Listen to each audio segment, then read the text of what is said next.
Essayez pas de calquer ce que moi je fais en fait. Comme fumer des ouinges, des fois parler mal, avoir de l'attitude. Essayez pas d'être un calque de moi, essayez juste d'être la meilleure version de vous-même possible.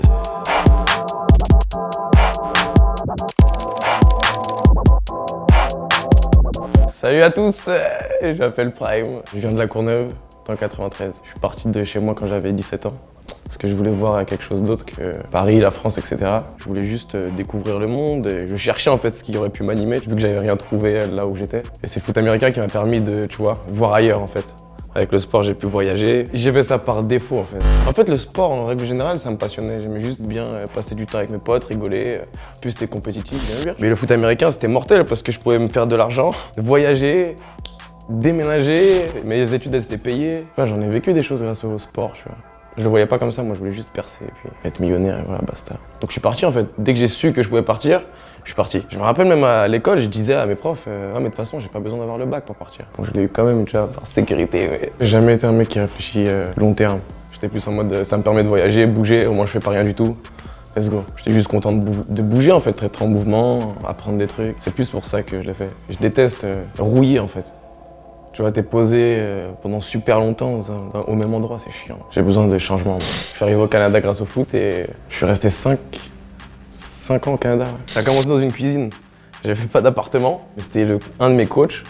Il voulait me donner un coup de main. Moi, j'ai fait le forceur. J'ai dit, ouais, y a pas une petite place. Et tu vois, c'est des grandes maisons là-bas. On a acheté un lit et je me suis posé là-bas. Et dès que j'ai commencé à bien jouer et péter des records, ils m'ont dit, bon, c'est bon, tu peux vivre dans les résidences, tu payes pas.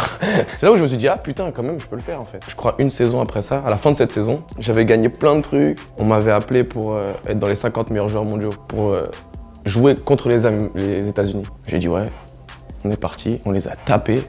C'était la première fois de toute l'humanité que les Américains ils perdaient contre le reste du monde en fait. C'est-à-dire ça m'a ouvert encore plus de portes. Et voilà, je me suis retrouvé à jouer dans des grosses facs au Canada. J'ai appris beaucoup de choses. Tu vois, tout ce que j'ai appris dans le sport, là, je le réapplique dans ma vie de tous les jours. Rien lâcher, avoir un semblant de discipline. Un jour d'été, je crois 2015, 2014, je sais plus. Je suis en train de m'entraîner, paf, mon genou il tourne. Ligaments, ménisque, tout est parti. C'était la seconde la plus longue de toute ma vie, je pense. J'ai compris tout de suite que c'était terminé. Le problème en fait, quand t'es sportif, c'est pas la blessure en fait, c'est le rythme que tu perds. La discipline, comment tu vis au jour le jour, etc. C'est différent, même ta vision des choses en fait. Parce que moi par exemple, quand j'ai été blessé, forcément j'ai dû m'ouvrir à d'autres choses en fait pour compenser le temps que j'investissais dans le sport en fait. Et c'est là que j'ai commencé à devenir moins bête en fait. Parce que vu que ma vie, je l'avais fait tourner juste en mode, ok, faut que je sois performant. Bah c'était plus ça maintenant.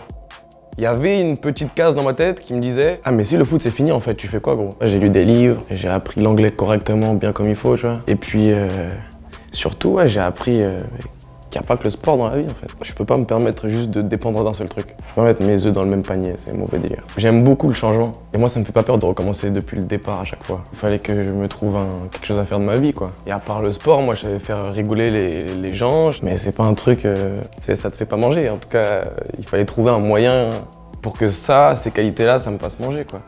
Fallait que je me réadapte. Vu que je faisais du marketing et des trucs comme ça à l'école, je voyais les trucs digitaux qui commençaient à péter. Je me suis dit, c'est ça l'avenir. Hein. J'avais 300 balles, je suis parti acheter un truc pour enregistrer. Et je me suis dit, bah maintenant on fait quoi? Vu que j'étais blessé, je jouais beaucoup à la Play. Et j'ai regardé ce que les gens ils faisaient sur FIFA. Et j'ai vu qu'ils étaient forts, tu vois, mais c'était pas très marrant en fait. C'était des geeks, mais dans le mauvais sens du terme. Les mecs qui jouaient aux jeux vidéo, qui étaient à fond dans le jeu vidéo, ils étaient vraiment dans une bulle. Je me suis dit, il y a une carte à jouer en vrai, tu vois. Moi j'arrive, je suis cool, je joue un peu. Même si je suis pas très fort, on s'en fout. Parce que je faisais du gaming, le gaming c'est bon, il avait décollé un peu.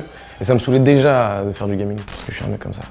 C'est des trucs, ça me saoule vite en fait. Je me suis dit, ok c'est bien, mais je peux mieux faire. Je me suis dit, je vais voir si juste moi qui fais des blagues, ça passe. Ça passait un peu, ça va. Comme tout, tu vois, fallait travailler. Chercher un concept qui peut tout changer en fait. La vide, c'est un concept de vidéo. C'est ça qui a tout changé, tu vois. C'est parce que je vends plus de rêve en fait. Je vends vraiment la vraie vie. Dans les hauts, les bas. Si la vidéo elle est pas divertissante, moi ça me fait chier un peu, tu vois. Je vais trouver un moyen de la rendre divertissante. Mais en vrai, faut que ce soit un peu pas divertissant des fois. Comme ça, les gens ils disent, ah ok, c'est pas que cool. Des fois, il y a des moments durs. Quand ça a explosé, je l'ai pas vécu. Je suis un peu désintéressé de tout ça. Je suis juste en mode, je passe à autre chose direct. Tu sais, je sors pas, je vais pas en boîte, je travaille. Le pire truc qui pouvait m'arriver, moi, ce que je me disais, c'était que les gens, ils m'aiment pas pour ce que je suis, mais pour ce que je veux être, en fait. Donc la vie de moi, pour moi, c'était un moyen de briser tous les codes, en fait. Tu vois, en mode, même si ça se fait pas comme ça, même si je sais pas, je risque de m'afficher en faisant ça, c'est pas grave frère. C'est que c'est vraiment moi, sinon ça serait jamais passé. Je m'en fous en fait. Pourquoi j'aurais peur de quelque chose qui est vraiment moi en fait? Avant c'était pas moi. J'ai jamais été un fan de jeux vidéo au point de, tu vois, jouer de 8h à 18h. Pour apprendre le montage, pour apprendre comment YouTube, pour apprendre comment Internet marche, j'ai dû passer par là. Est-ce que je le referais? Est-ce que ça me faisait kiffer plus que ce que je suis en train de faire maintenant? Non. Là, je suis persuadé que les gens qui regardent et qui m'aiment, etc., ils m'aiment pour moi, pas pour un truc qui n'existe pas, pour une idée qu'ils ont dans la tête. C'est vraiment moi, avec mes qualités et mes défauts. Et ça, c'est le plus beau truc que j'ai accompli, en tout cas, jusqu'à maintenant, je pense. Après, est-ce que je suis un modèle pour des gens? Ouais, mais comment moi je leur parle? J'essaye de leur faire comprendre que... Essayez pas de calquer ce que moi je fais, en fait. Comme fumer des ouinges, des fois parler mal, avoir de l'attitude. Essayez pas d'être un calque de moi, essayez juste d'être la meilleure version de vous-même possible. Si une vidéo de 10 minutes, elle fait oublier son quotidien à quelqu'un qui veut se suicider 3 minutes, c'est très bien. En fait, moi, juste, je crée, je calcule pas. J'ai commencé à faire des musiques parce que YouTube, il bloquait mes vidéos parce que je mettais des musiques d'autres personnes, en fait. Tu sais, c'est quoi qui m'a donné envie de faire des concerts et de la musique aussi? C'est qu'en tant que YouTubeur, quand par exemple il y avait une rencontre abonnée, tu sais, dans les Paris Games Week, les gros événements pour YouTubeurs, j'avais rien à offrir aux gens en fait.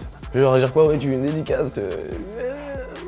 Ça pue la merde frère. On voit du spectacle, je fais exploser des trucs, tu vois. Et ça c'est lourd. Et la musique c'est ça que ça remplit, tu vois.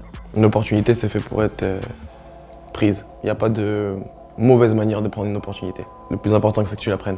Après est-ce que ça réussit, est-ce que ça réussit pas? Même si ça réussit pas, tu vas apprendre. Dans une vie, tu auras toujours ton opportunité, tu vois. C'est pas toi qui décides quand est-ce qu'elle arrive. Ça veut dire si ce jour-là, t'es pas trop chaud, bah tant pis pour toi, frère. Je pense que si j'avais pas tout perdu, j'aurais pas eu à aller chercher dans mes ressources, en fait. J'aurais réussi. J'aurais été joueur de foot américain, j'en suis sûr, même persuadé. Mais est-ce que j'aurais été épanoui autant? Je sais pas, je pense pas.